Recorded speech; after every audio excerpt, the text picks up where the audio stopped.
Hey there, and welcome. Today we're pulling back the curtain on a powerful and often hidden force in our economy, the monopoly. These are the giants, the only sellers in town, the price makers. And trust me, figuring out how they work is key to understanding, well, a lot about the world around you. So let's get right into it. All right, let's start with a puzzle. Think about it. The actual cost for Microsoft to make one more digital copy of Windows, it's next to nothing. So why the $100 price tag? Well, the answer, in a single word, is monopoly. And by the time we're done here, you're going to get exactly how that works. Okay, so this is really the core idea, the fundamental difference. You've got your competitive firm. Think of a wheat farmer. They're what we call a price taker. They pretty much have to sell at whatever the market price is. But a monopoly? They're a price maker. They have the power to actually set the price. And, that changes the entire game. So you might be wondering, how does a company even get to be the only seller in town? It all comes down to these things economists call barriers to entry. Basically, they're obstacles that keep any potential competitors out of the market. And really, there are three big ways this can happen. First off, a company might just own a key resource. The classic example is De Beers and how they controlled so many of the world's diamond mines for so long. Second, the government itself can create a monopoly, for instance, by giving a company a patent for a new drug. And third, you have what's called a natural monopoly. This is where it just makes more sense for one company to do the job for everyone. Think about your local water company. You wouldn't want 3 different sets of pipes running under your street, right? And this cartoon really nails that government role. A patent, for example, gives a pharmaceutical company the exclusive right to sell a new medicine for 20 years. Now, this is meant to encourage innovation, right? But what it also does is create a temporary monopoly, and that comes with the power to charge some pretty high prices. All right, so a company has a monopoly. Now what? How do they actually use that power? How do they figure out exactly what price to set and how much stuff to make to get the biggest profit possible? Okay, this is a super important idea, so stick with me. See, for a normal, competitive firm, if they sell one more item, the extra money they get is just the price of that item. But a monopoly is different.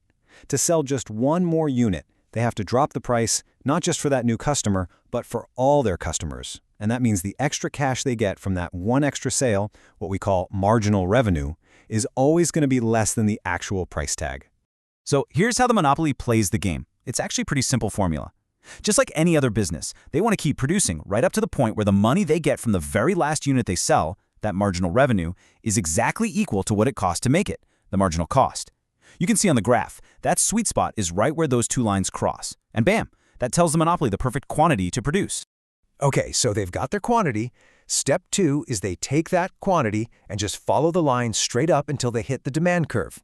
Now that demand curve tells them the absolute highest price people are willing to pay for that amount of stuff. And just like that, they found their monopoly price. It's a really simple but incredibly powerful two-step dance. So what's the bottom line here? It all boils down to this huge difference. In a competitive market, all that back and forth between sellers pushes the price down until it basically equals the cost to make one more item. But with a monopoly? No way. The price is always higher than that marginal cost. And listen, this isn't just some textbook theory. Just look at the drug industry.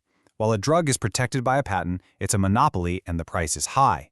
But the second, literally the second that patent expires, all these generic versions flood in, competition kicks in, and the price just tanks. It drops way, way down, much closer to what it actually costs to produce the pill.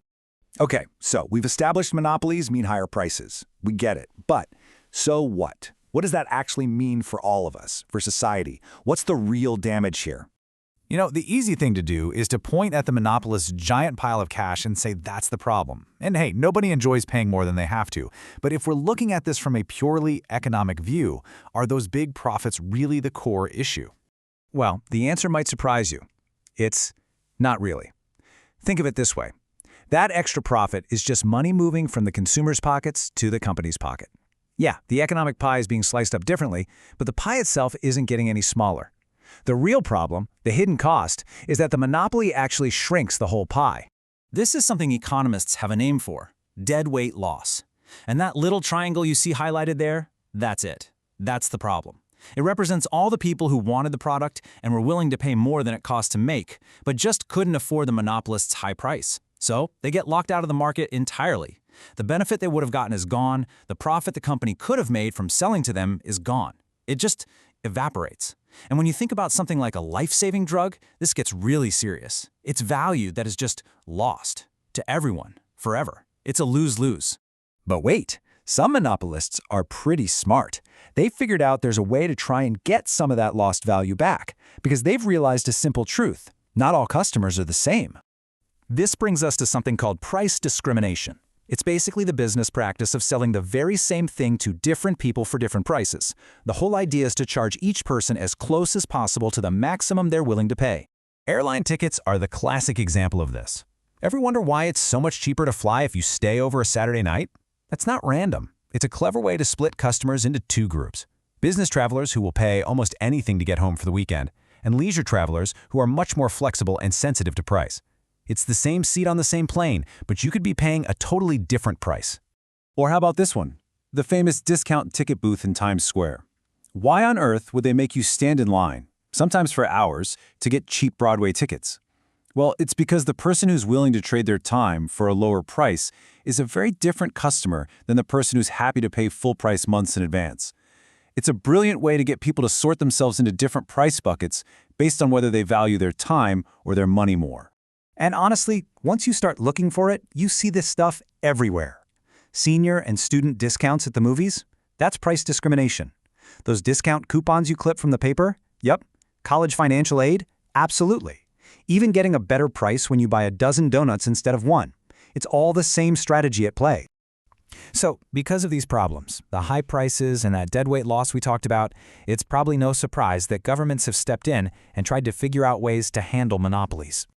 When it comes to policy, there are basically four main tools in the toolkit. One, they can try to make things more competitive using antitrust laws to break up big companies or stop them from merging. Two, they can regulate the monopoly, basically telling them what price they're allowed to charge. Three, they can just take it over and make it a public company. Or, and this happens too, they can just do nothing, deciding that messing with it would cause even more problems. Probably the most famous of these tools are the antitrust laws. I mean, these are the laws that gave the government the power to do some pretty dramatic things, like breaking up the giant phone company AT&T back in the 80s, or blocking Microsoft from buying Intuit in the 90s. The whole point is to keep competition alive. And all this brings us to one final, really big question for today. You see, all these ideas we've been talking about were developed back when we were dealing with industrial giants, railroad tycoons, and oil barons. But what about now? In our world of digital platforms, where network effects can make a company dominant almost overnight, is the next great monopoly just one click away? That's a huge question, and one we're all going to have to think about. Thanks so much for joining me.